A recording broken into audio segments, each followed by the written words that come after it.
नमस्कार मित्रों, आज हम आपके लिए एक प्रेरक प्रसंग लेकर आए हैं। आज की कहानी है कुशल व्यवहार। मित्रों, एक राजा था। उसने एक सपना देखा। सपने में उससे एक परोपकारी साधु कह रहा था कि बेटा, कल रात को तुम्हें एक विषैला सांप काटेगा और उसके काटने से तुम्हारी मृत्यु हो जाएगी। वह सर्प अमुक पेड़ की जड़ में रहता है। वह तुमसे पूर्व जन्म की शत्रुता का बदला लेना चाहता है।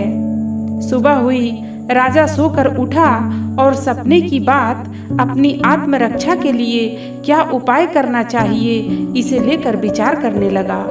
मित्रों, सोचते सोचते राजा इस निर्णय पर पहुंचा कि मधुर व्यवहार से बढ़कर शत्रु को जीतने वाला और कोई हथियार इस पृथ्वी पर नहीं है। उसने सर्प के साथ मधुर व्यवहार करके उसका मन बदल देने का निश्चय किया। शाम होते ही राजा ने उस पेड़ की जड़ से लेकर अपनी सैया तक फूलों का बिछौना बिछवा दिया। सुगंधित जलों का छिड़काव करवाया। मीठे दूध के कटोरे जगह जगह रखवा दिए और सेवकों से कह दिया कि रात को जब सर्प निकले तो कोई उसे किसी प्रकार का कष्ट पहुंचाने की कोशिश ना करे। रात को सांप अपनी बॉबी से बाहर निकला और राजा के महल की तरफ चल दिया। वह जैसे आगे बढ़ता गया, अपने लिए की गई स्वागत व्यवस्था को देखकर आनंदित होता गया।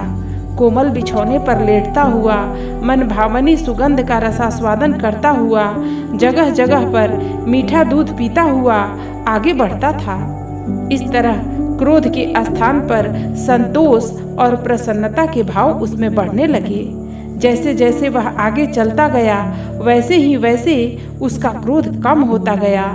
राजमहल में जब वह प्रवेश करने लगा तो देखा कि प्रहरी और द्वारपाल सशस्त्र खड़े हैं, परंतु उसे जरा भी हानि पहुंचाने की चेष्टा नहीं करते। यह असाधारण सी लगने वाले दृश्य देखकर सांप के मन में स्नेह उमड़ आया। सद्व्यवहार, नम्रता, मधुरता के जादू ने उसे मंत्रमुग्ध कर लिया था। कहाँ वह राजा को काटने चला था, परंतु अब उसके लिए अपना कार्य असंभव हो गया।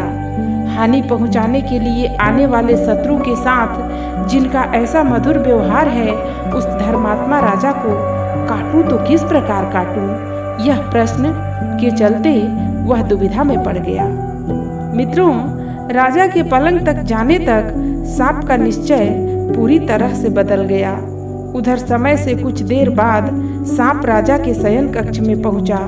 सांप ने राजा से कहा, राजन, मैं तुम्हें काटकर अपने पूर्व जन्म का बदला चुकाने आया था, परंतु तुम्हारे सौजन्य और सद्व्यवहार ने मुझे परास्त कर दिया।